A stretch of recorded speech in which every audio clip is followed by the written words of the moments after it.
তো বন্ধুরা, সকালের কাজকর্ম শেষ, এখন আমার যুদ্ধ শুরু।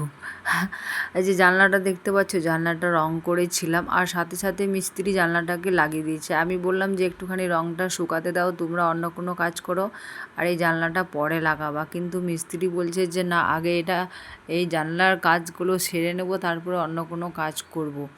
তো আমি ভেবেছিলাম হয়তো মানে কটার দিন পরে জানলাগুলো লাগাবে, তার জন্য আমি রং করছিলাম না। রং করে দিলে একদম শুকিয়ে যেত বেশ, আর আমাকে এখন রং করতে হতো না।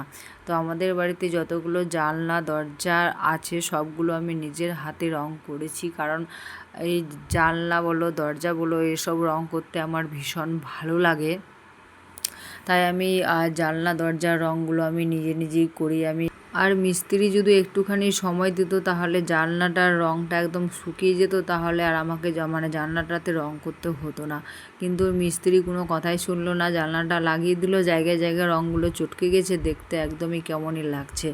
তো ভাবলাম যে কাজকর্ম তো সব কিছুই শেষ হয়ে গিয়েছে, জানলাগুলোতে রং করে তারপরে স্নান ধান করবো। অনেকগুলো জামা কাপড় রয়েছে, সেগুলোও কাচবো।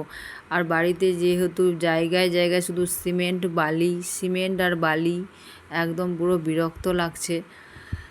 কবে যে এসব কাজ শেষ হবে আমি নিজেও জানি না। এখনও অবধি প্লাস্টার পুরো কমপ্লিট হয়নি, কবে প্লাস্টার কমপ্লিট হবে সেটাও জানি না। আজকে তো মিস্ত্রি আসেনি, কারণ সকাল থেকে বৃষ্টি পড়ছিল তার জন্য। তো সকালবেলা বৃষ্টি পড়েছে, আর কিছুক্ষণ পরেই দেখো রৌদ্র উঠে গিয়েছে। তখন বাজে প্রায় 10টার সময় মিস্ত্রি আবার ফোন করে বলছে যে এখন কি কাজে যাব। আমি যে 10টা বাজে তোমাদের ইচ্ছা, তোমরা যদি আসতে চাও তাহলে আসতে পারো। তো তারপরে মিস্ত্রি আসবে, কিন্তু লেবার পাচ্ছে না, তো আজকে কাজ বন্ধ রয়েছে। কালকে কাজ করতে আবার আসবে, যেহেতু প্লাস্টার এখন অবধি পুরো কমপ্লিট হয়নি। আর এই জানলাটা রং করা পুরো কমপ্লিট, আরও উপরে 2টা জানলা রয়েছে। তো উপরে জানলাটা আমি একটা জানলা রং করলাম, আর একটা জানলা রেখে দিলাম, কারণ প্লাস্টার বাকি রয়েছে, মশলাগুলো ছিটা পড়বে, ওই জানলাটাও নোংরা হয়ে যাবে, তার জন্য আমি করলাম না।